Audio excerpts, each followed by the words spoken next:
How do you define masterpiece? During Suikoden's opening few hours, I thought I was seeing one.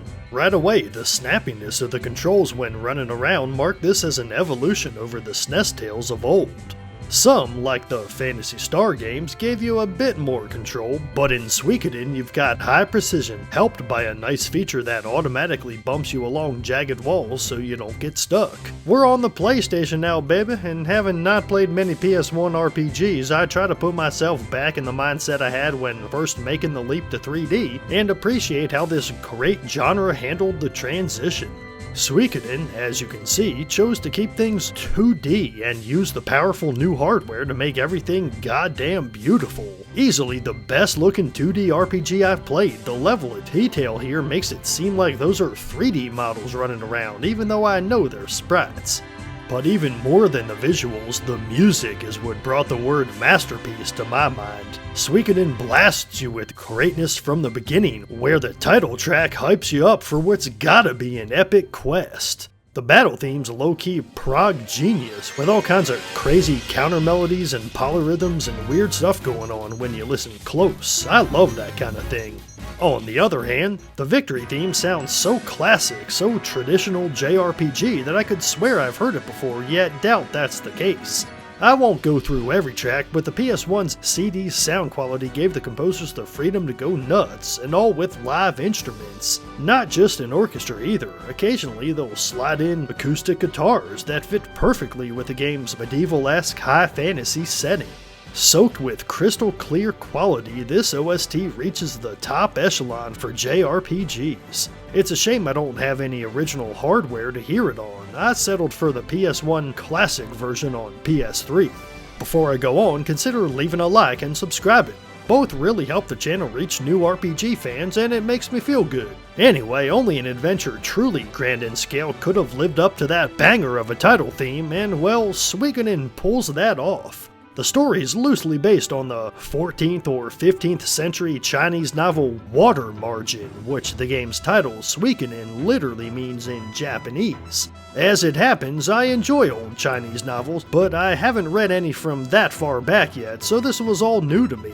The game centers around the 108 Stars of Destiny, which symbolize 108 characters deemed notable enough by the universe to save their people, or something like that. I gotta admit, I was along for the ride during most of the overarching lore scenes. The meat of the game's in the smaller conflicts, in meeting and recruiting folks, helping them to reach their goals, and finally uniting to take back a kingdom from corrupt imperial rule.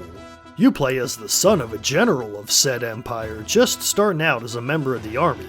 After witnessing some major corruption and downright evil leadership, as well as happening into control of a powerful magic rune that the empire wants, you decide to desert and join a group of rebels. For the rest of the game, you'll slowly gain allies and power amidst merriment and heartbreak, devotion and betrayals. The writers take the time to flesh characters out, particularly the core group you start with, plus a few other key players, making it tough to decide who to put in your party. That's the good kind of difficult choice to make. Choices also matter when recruiting new party members, aka the 108 Stars. It's up to you to understand their motivations, personalities, and desires to ensure they join you, since many are optional. The power of the PS1 comes in here too, unlike in practically any SNES game I've played with the exception of perhaps the Romance and Saga series. NPC dialogue changes frequently, I'm talking after every mission, of which there are lots. You can't always backtrack to previous locations, but usually there's several towns accessible that offer plenty of world building and character building goodness. This helps story progression feel meaningful since your actions leave a direct impact on the world.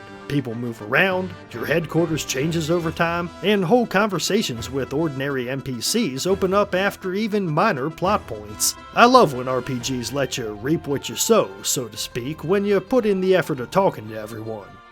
Recruiting characters wouldn't be worth the effort if they all felt the same, and with a roster of 108, this had me worried going in. Suikoden helps by forcing you to use certain new members at certain times, so you'll have to experiment at least a bit, even if you don't want to. You should want to though, cause that's half the fun of the game. Characters have unique weapons which can only be strengthened, not changed, and many come with a permanent rune equipped by default. Runes, like the one your hero attains early on, provide some kind of bonus, power, or enchantment, anything from reducing the encounter rate to increasing experience gain to having a school of magic spells available in battle. This gives each potential party member some kind of unique attack or role that's worth considering. I always wanted to keep Stallion in my party, for example, because he comes with a Holy Rune, which lets you run on the overworld, plus he's pretty strong besides. That saves me from having to put a Holy Rune on someone else I like, freeing them up to use another rune, like Water Magic, instead. Position on the battlefield matters too. Making a party of all long-range or all short-range characters would be disastrous, so you've got to consider each unit's attack range in your planning. There's even team-up attacks reminiscent of Chrono Trigger, except here they're more useful. I quickly discovered one that hits all enemies, perfect for everyday random encounters while only requiring one other party member, your hero's longtime trainer. Then, for the rest of my roster, I went with whoever I liked that also happened to fit my playstyle of deleting everything as fast as possible. That usually meant a couple mages for damage and healing and another few bruisers. All this planning would be for naught, however, if Suikoden didn't make it worth your while. Fortunately, combat's not brain-dead easy, also unlike in Chrono Trigger, which was my main complaint with that game. I make that comparison again because Suikoden came out just 9 months after Chrono Trigger, yet executes similar combat mechanics way better. It's deflating to have a load of interesting customization options, but no challenge or reason to use them. Suikoden tackles that proposition head on, giving even standard enemies enough power to kill your characters in a few hits. There's no experience sharing, so if you want to try out someone new, you'll need to protect them for a while until they can take a hit or two. Thankfully, the level curve's designed so this only takes a few battles, another nice innovation. Don't get me wrong, Suikoden's still an easy game, it's just not mindless. You can't sit there and mash A to win, not unless you've set your party up to do that, and even then you've got to pay attention. Enemies can be unpredictable, and with 6 party members it's not hard to lose one. Having to play with unfamiliar characters for a large chunk of the game helps keep you on your toes in this way too. I didn't feel much of that ennui that sometimes sets in during RPGs with truly rote combat because I always had a new character I was working on or tinkering with. Suikoden's also got full-on army battles that occur at several points during the story, clearly inspired by Romance and Saga 3's similar mechanic, only these are fun and actually make sense. I won't go into the details too much, but depending on the stars you've recruited, you've got ways to sabotage or spy on your enemy. Got 3 ninjas under your employ? Well, they can go investigate what attack your enemy's gonna use next. Attacks work in a rock-paper-scissors system, where you can charge to beat bow attacks, use magic to fend off a charge, or use your archers to preempt mages from casting their spells, making this ninja knowledge priceless. These battles matter too. You not only have to win, but during the melee there's a small random chance of one of your stars dying.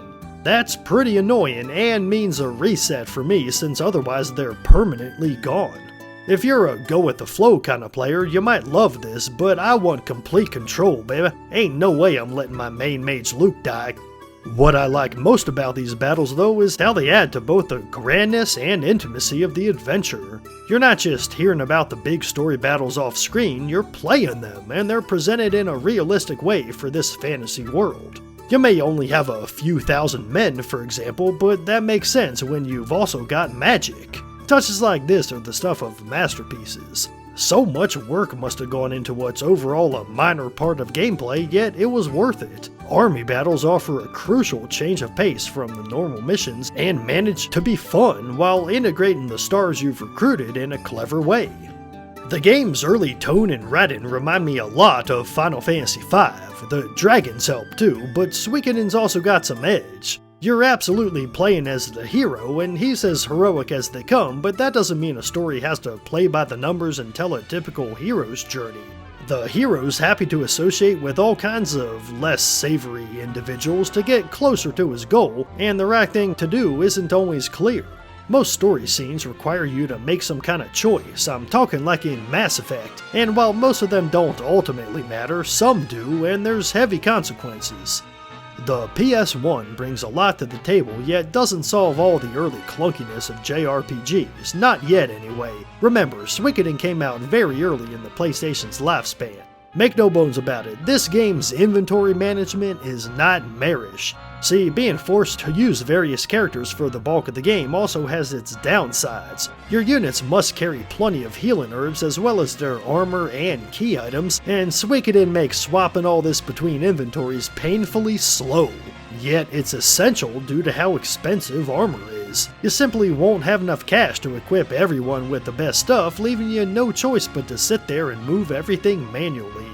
Worse, menus are just plain slow. Everything from swapping characters in and out, to buying items, to upgrading weapons takes forever. This might be due to emulation problems in the PS3 version, but I doubt it, and hey, I can only comment on my own experience. This is not the stuff of masterpieces. Also, this might be due to my own weirdness, but I'll bet a lot of JRPG players can relate. I hate not being able to easily organize items. I want my armor first, then items I use a lot, then the stuff I'm dragging along at the bottom. You can reorder items by making a bunch of trades with another character, but obviously only the most obsessive players would waste time doing something like that. Certainly not me. Anyway, it's safe to say that moving to a single persistent inventory for the incorporeal player rather than individual ones for each character earns a spot among the best innovations for the genre, one that I'd bet only became possible as consoles got beefier with more memory. Clearly the devs at Konami either didn't have enough space on the PS1 or didn't consider this a problem, but it's so much of a pain that it puts a damper on my enjoyment of Suikoden overall. Toward the back third of the game, I was feeling worn down, which the lengthy story exacerbated rather than making me want to keep going. My playthrough took over 37 hours.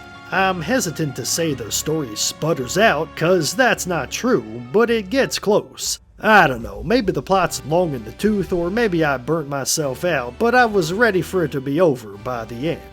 Furthermore, I've gotta admit I didn't care about or bother using over half the characters, despite getting them all. I suspect that's by design. Suikoden seems intended for high replayability, which is awesome for players who want that, and not a fault of the game that I don't. Indeed, the game still makes it worth unlocking everyone, since each new recruit makes a meaningful impact on your headquarters, whether by offering services usually only available in towns like a blacksmith who can upgrade your weapons, or just have an interesting conversation. Suikoden's world feels alive in this way, and in a way most JRPGs before or since have failed to match. You get out of it what you put into it, instead of being spoon-fed plot beats and character moments, which I greatly appreciate.